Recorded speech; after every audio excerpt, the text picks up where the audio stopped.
Welcome to the Fantasy NASCAR podcast brought to you by RaceForThePrize.com. Let's talk optimals, Xfinity Series, Dover. It's your favorite time of the week. I don't know if it's your favorite time, but reviewing previous optimal lineups is very important in Fantasy NASCAR.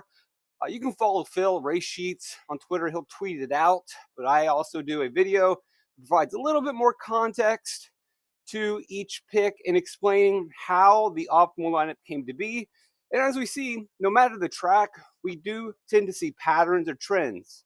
Like obviously at Daytona or Talladega, we see a very similar lineup construction for the optimal with chasing in the back. We also see that at intermediate tracks or hybrid intermediate tracks like Dover, especially one that tends to run green. We see a pattern. We see where is the scoring coming from, how many hogs or nominators. It usually repeats and follows a similar pattern. And then the value can be different at different tracks. So how does value play out at Dover? Let's explore. If you watched the previous Xfinity video on Dover, then you've already heard the 2023 explanation. But if you haven't, I will go ahead and give it to you again. Remember, practice and qualifying were rained out in 2023. More importantly, qualifying. So in that case, we got an interesting grid set up based on a formula, and there was an opportunity, or actually a demand priority, to chase place differential. Barry starting 19th, Allgaier starting 18th, Sammy Smith for JGR starting 28th. You had to spend money on these drivers. They were not affordable, so that required a good bit of savings. So knowing that, the 2023 optimal lineup may not necessarily be the lineup that you are going to focus the most on. We will still explain it to you. Obviously, you're going to go with Truex the Hog, runs away with the race. Barry, place differential, fast laps once he gets up inside the top 5. Same thing for Justin Allgaier, place differential, add in some fast laps once he gets up into the top 5. Smith doesn't get the fast laps, but he's more affordable and gets you place differential, much cheaper than Nemechek, and same price as Mayer, but finishes better than Mayer. He gets into the optimal lineup. Fine. No explanation needed. Dover's pretty much a green flag race.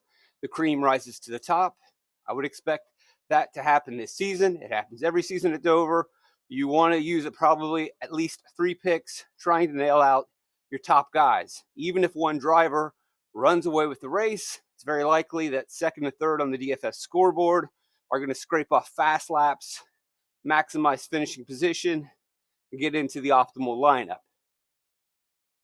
Again, we got to see how qualifying shapes up. Now, for value, Kyle Weatherman used a bit of a strategy move to get into a better position, but once in that better position, he ran where he ran. As you can see, an average running position at 17th, finishes 14th in a green flag run, which mainly is what we see at Dover. They finish where they run. They run where they should run. And that is a pattern we're going to see at Dover. Not only does the cream rise to the top, but the mid-pack gets to where the mid-pack should be.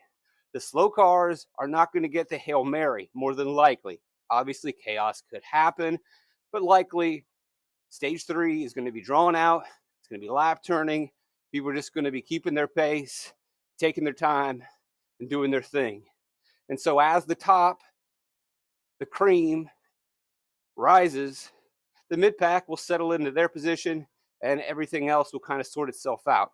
And you see Kyle Weatherman, obviously a easy play that day because of the crazy starting position, but Weatherman running around 20th in his Gosselin car. It's a little bit better than usual, but not that much.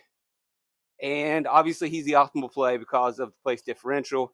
But the big takeaway is with your mid-pack drivers, you can chase place differential if it's a driver for whatever reason didn't qualify very well. But this is a green flag race, and you can pretty much look at the driver ratings or the Dietrich data from 2024, sort them out and say, yeah, this guy usually runs about 17th. That's probably where he'll be at Dover. You can project very easily on your own. Or you can use the Fantasy NASCAR spreadsheet at racefortheprize.com. You don't even have to go to the website. Just Venmo, PayPal, or Cash App the money over to me. The link is in the description below. or at racefortheprize.com. I'll give you the May sheets. I will also throw in Dover. I would love to have you. We would love to have you. I hope I'm saving you time. I hope I'm making it easy. I know I am.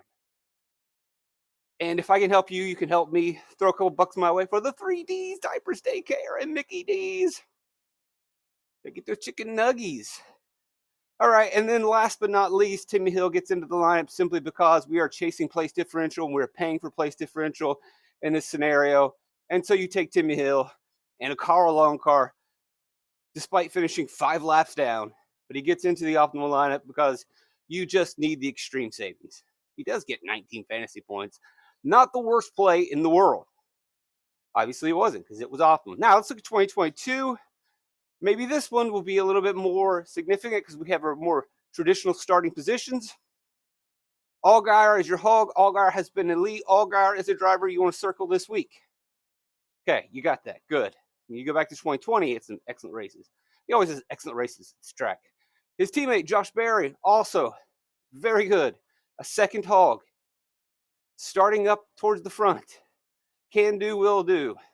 Ryan Sieg, 28 place differential. Yes, absolutely. Ryan Sieg has been very strong at Dover. Sieg cars in general have been very strong at Dover. Circle them, highlight them, key in on them this weekend. And he just simply drives forward. We can pull up the laps, which I might do here in a second. And then Brandon Jones, another. Now this would have been Jones with JGR. Solid numbers. Starts on the pole. Does not do a terrible fade. Does lose 6 place differential points, but gets enough here. Is affordable enough. And scores 52 fantasy points. Just outside of the optimal will be Ty Gibbs, was just too expensive. Didn't scrape off enough fast. Didn't get any place differential. Sam Mayer, no opportunity really for place differential. And Allgaier Berry were better. Gibbs was better. Noah Gragson, too expensive. It was the other junior motorsports guys. Pretty self-explanatory there. Now we look at the value.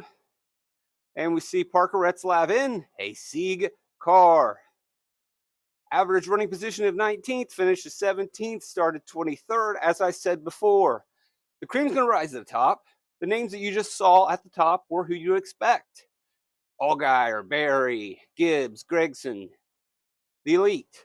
And then as you slot down outside the top 10, it's the usual suspects. And here is a Sieg car, Retzlaff, running well, finishing well, with not very much experience back in 2022, jumping in Sieg cars occasionally. Solid results. And I'm going to go a little bit more into Retzlaff in a second because one of the things I want to look at is, well, how do we know who's going to run well? Well, first of all, you can know who should run where they are based on what they do this season. But I will also argue it's going to be a limited data size, and so we might need to be careful with this. But I will put it out there that you can trust practice data. Ryan Ellis, Tommy Joe Martins, top to middle of the mid-pack, runs around 22nd, finishes 20th. Not a home run value play, although he does pretty well. He starts 28th, but he runs about where you think a Tommy Joe Martins car could run. This isn't magic. This isn't mystery. This isn't rocket science this week. The cars, barring mechanical failures or wrecks, are going to run where you expect them to run. And in practice, they're going to practice where you would expect them to practice. So there's your 2 value plays. They scored enough points. They're cheap enough at 62 and 58. And that's your optimal lineup, except for, I think that's it, right? That's our 6 picks. Yep. Pretty simple. Now, going back to that idea of practice, again, 2023 practice was rained out. 2021, we didn't have practice, so we only have the 2022 races to look at. And so we can quickly just glance over to see our optimal lineup here. And you can see Jones qualifies first. Very fast in practice. Good, easy. You always have to worry about rostering Brandon Jones, but we can all agree that he had a very good car on that day. Second on the 15-lap average, 20th on the 20-lap average. You could look at the laps. And we'll actually look at the lap-by-lap data in a second for Retzlaff. Maybe not so much Mayer or Jones. Gragson was fast, just wasn't his day, and that's fine. Allgaier's been elite. Allgaier checks all the boxes in speed. Josh Berry checks all the boxes in speed. And then, who was our last guy in? Brains clocking out on me. That's okay. Oh, Sieg. How did Sieg look in practice? Well, he qualified real poorly, right? Probably couldn't qualify. There's his speed. 12th, 5th, jam him in. Now, Ryan Ellis. What did he do in practice? 17th on the short run. All right. It looks like he has a decent amount of speed. He did. He had a solid finish, especially when we compare him to the rest of the drivers in the mid-pack here.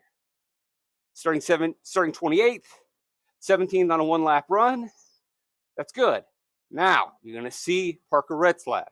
31. 15 on the 10 lap. 11 on the 15 lap. Now, stop.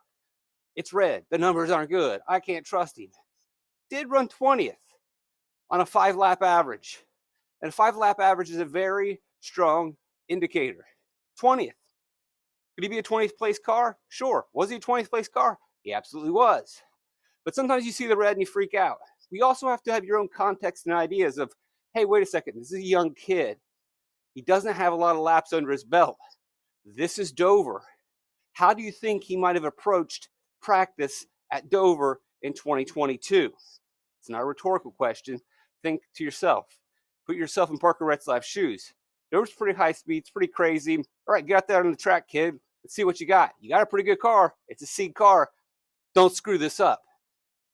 Do you think he goes out and says, all right, let's hot lap it? No, he doesn't.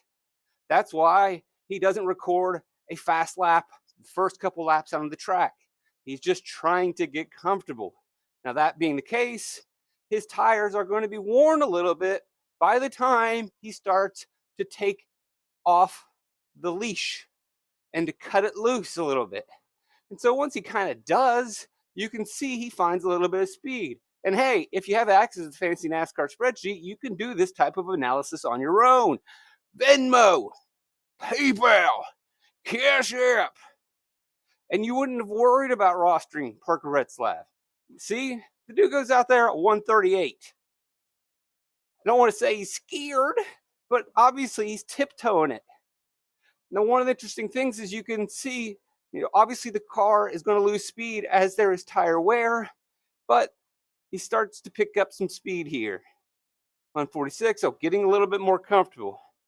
Takes it back in, brings it back out, and he doesn't really have any fall off here. They aren't fast lap times, but what you can see is he's getting comfortable. He's not dropping down from a high speed to a low speed. He's starting to find some speed here and there.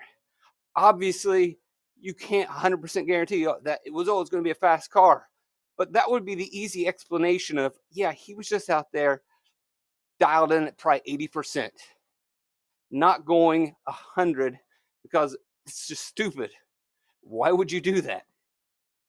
So he goes out and does that. And so that pretty much explains it. Or at least for me, if I'm arguing for practice, helping me identify where they're going to run on Saturday, I like it. So we have 4 guys at the top, 2 value. 23 again, we have 4 guys at the top, 2 value. And then we'll look at 2021 and call it a day. Austin Cindric, hog. Remember, the qualifying, the practice in 2021. Justin Allgaier, hog. And then Josh Berry. Junior Motorsports, pretty good. Allgaier and Berry, especially good. Berry won't be in the field, but Allgaier will be. Allgaier should be at the top of our charts this week, and whoever is in that JG Arc hot ride. Yaley, Brown, Matt Mills. All right, let's explain these guys. Who is Yaley running for this week? Actually in an hour car. Like, oh, well, now that's a lot better. That's right. We do occasionally see JJ Yaley in a Carl Long car surprise. Because actually, if you go over here to, I think it was 2022, JJ Yaley actually scored the 19th most fantasy points in a long car. but his average running position was 28th. Gets a little bit better of a finish. But he wasn't optimal, obviously. He was optimal in 21 because he was running for hour. He was starting 31st, had an hour car at an average running position 17th. Not a crazy coincidence, not a mystery. Finishes 14th. He had to pay up. 2021 pricing. You know how that rolls sometimes. Then Brandon Brown. Maybe a little bit better than where he usually ran. But Brandon Brown was a solid top middle of the pack driver. Runs in 13th all day, finishes 10th. No mystery, no mayhem, no magic. The cars run about where they should run. Some may have a little bit better day than usual. In 2021, without any shakedowns or anything, you could occasionally see a guy find a little bit more speed than normal, but we're not seeing that average running position of 28th, finishes 13th. Fluky McFlukerson stuff. It's typically where they've been running this season. What are they doing in practice? All right, give them a projection. That's where they're going. And then you just need some savings with Mills at 4,700. I believe he's running for BJ. He was. Average running position 30th, finishes 27th. Very similar to that 2023 Timmy Hill play. Doesn't do a lot. Does get you 27 fantasy points. Does finish inside the top 20 in terms of DFS, but just an extreme value play. And this lineup, I know when you see the names, like, oh, that's a different build. That's a 3x3. That's 3. No. It is not. Remember, the Daily was expensive with the old qualifying format and the pricing system. And you had to pay for Barry Allgaier and Cindric. They were 3 elite hogs. And then you get your fourth guy who could be in that $8,000 range, who finishes well or gets a bunch of place differential. But we do get at least 3 top tier and 1 very good driver of the mid pack, or 4 top drivers. And this is kind of a high price to pay for a mid pack, but you get him started 31st, and this was the old format. But in the end, if we really look at it, we're only getting 2 value drivers in our lineup. And one of them is an extreme value, which we've seen 2 of the last 3 races. It's just starting 39th. So you get Matt Mills at 4,700, starting 39th. Not the worst driver in the world. The BJ cars weren't that terrible, especially during the COVID era, where at least in the mid pack, the field was a little bit more equal. Maybe now it's a little bit more separated, but back then you could see anybody in the mid pack really getting through, especially when you factor in mechanical failures that were happening without shakedowns, lack of practice, which could ruin drivers' races, and just attrition a guy up to the front. Either way, the takeaway, if we look at the last 3 at Dover, 4 solid plays. Oh, ad block. You're always trying to run the podcast. 4 solid plays, 3 of which are more than likely elite top 5s, fast laps led. Even if one driver runs away with it, we will likely see the second and third place driver scrape off fast laps and get themselves into the optimal lineup. Fourth guy, a little more borderline, but still a very solid driver or solid equipment. And then just 2 value plays. And those value plays don't necessarily need to be home runs or place differential chases. If the opportunity is there, you take it. But it's ultimately going to be whatever the projections say it's going to be. The guys are going to run where they should run. So I think you can definitely trust the projections, especially with the value. So when you have your pool of value drivers and you're looking at, all right, who can make it work? I would just trust whatever the projections say. Hopefully that was helpful. I think it was. And you win some Xfinity Dover money. If you do, maybe send some of that my way, PayPal, Venmo, Cash App. Maybe you buy the May sheets if you have not already. Subscribe to the channel. Leave a like. Do all of those things. Share this video with other people. Recruit more people to this team. I love having you guys around, chatting it up in the comments. You can always tweet at me on Twitter at Race for the Prize. Very blessed to have you here and helping me grow this channel. I love you guys. Trip's Life fantastic.